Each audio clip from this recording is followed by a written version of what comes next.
রাজার ছদ্মবেশে আসল আয়ুষের পরিচয়টা এবার সমস্ত লোকেদের সামনে টেনে বার করলো ইন্দ্রাণী গাঙ্গুলি। হ্যাঁ বন্ধুরা, ভিডিওতে লাইক দিয়ে দেখতে থাকুন। যে মুহূর্তে কিনা শঙ্করের কাছে অবশেষে এই সুখবরটা কুসুমের ঠাম্মি দেয় এবং বলতে থাকে যে ওরে শঙ্কর, তুই বরঞ্চ তুই গাঙ্গুলি বাড়িতে গিয়ে চট জলদি করে সমস্ত লোকেদের মিষ্টিমুখ করা, কারণ তুই যে স্বপ্নটা এতদিন ধরে বুনে এসেছিস সেই স্বপ্নটা অবশেষে পূরণ হয়েই গিয়েছে। কারণ আজকে এক পর্যায়ে পরিস্থিতি এমনটাই ঘোলাটে হয়ে গিয়েছিল যে আমাদের কাছে কোনো রকম কোনো অন্য উপায় ছিল না, এবং অবশেষে সেই রাজা যাকে কিনা আমি কুসুমের জন্য যোগ্য বলে ভেবেছিলাম এবং কুসুমকে পাত্রস্থ করতে চেয়েছিলাম, সেই ছেলেই বকাটে ছেলেদের হাত থেকে কুসুমকে উদ্ধার করার জন্য ও স্মৃতিতে সিঁদুর পরিয়ে দিয়েছে এবং ওদের বিয়ে সম্পন্ন হয়ে গেছে তোর অনুপস্থিতিতে। তুই কিছু মনে করিস নি তো?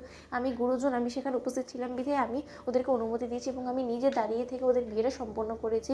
তুই চট জলদি যত শীঘ্রই সম্ভব মালদা আসার ব্যবস্থা কর। ঠিক সেই সময় শঙ্কর যখন কিনা বলতে থাকে যে যাক, তুমি যে এরকম একটা শুভ কাজে নিজে দাঁড়িয়ে থেকে সম্পন্ন করেছো তার জন্য আমি সত্যি তোমার কাছে কৃতজ্ঞ, এবং আমার স্বপ্নটা এত তাড়াতাড়ি ঠাকুর পূরণ করে দেবে সেটা আমি কোনোদিনও ভাবিনি।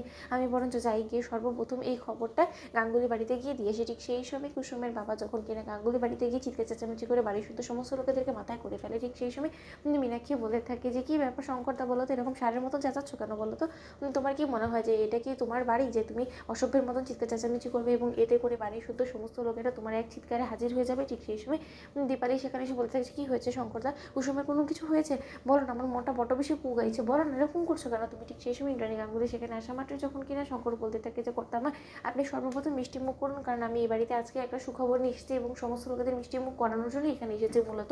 ঠিক সেই সময় রাজশেখর গাঙ্গুলি সিদ্ধার্থ সমস্ত লোকেরা মিষ্টি মুখ করা মাত্র যখন কিনা সিদ্ধার্থ বলে উঠেছে তার শঙ্করদা বলবে না কারণটা কী, তুমি হঠাৎ করে সমস্ত লোকেদেরকে মিষ্টি মুখ করাচ্ছ, বলো তো কী আছে, কী শুভ খবর নিয়ে এসেছো বলো? ঠিক সেই সময় শঙ্কর যখন কিনা বলতে থাকে আগে কর্তামা, আমার কুসুমের বিয়ে হয়ে গিয়েছে, যদিও তাড়াহুড়োর মধ্যে সমস্ত কিছু হয়েছে, কিন্তু তার সত্য কুসুমের এবারকার মালদার যাত্রাটা এতটা শুভ হবে সেটা আমি কোনোদিনও কল্পনা করতে পারিনি, এবং এতদিন ধরে আমি যে স্বপ্নটা দেখে এসেছি আমার মেয়েটাকে একটা ভালো ঘরে ভালো একটা পাত্রের কাছে পাত্রস্থ করার স্বপ্নটা, সেটা অবশেষে ঠাকুর আমার পূরণ করেছে, এবং কুসুমের যে বর সে খুব বেশি ভালো, এবং সে পেশাগতভাবে রাজমিস্ত্রি হলেও সে মনের দিক থেকে অনেক ভালো, এবং কুসুম একটা সমস্যায় পড়ে গিয়েছিল এবং সেই সমস্যা থেকে উদ্ধার করতেই সে রীতিমতো কুসুমের সিঁড়িতে সিঁদুর পরিয়ে দিয়েছে এবং বকাটে ছেলেদের হাত থেকে সে রক্ষা করেছে বিপদের হাত থেকে আমার মেয়েকে, এবং এই সমস্ত কিছু সম্পন্ন হয়েছে কুসুমের ঠাম্মির উপস্থিতিতেই। তাই আসলে আমাদেরকে বলার এতটা সময় সুযোগ হয়ে ওঠেনি।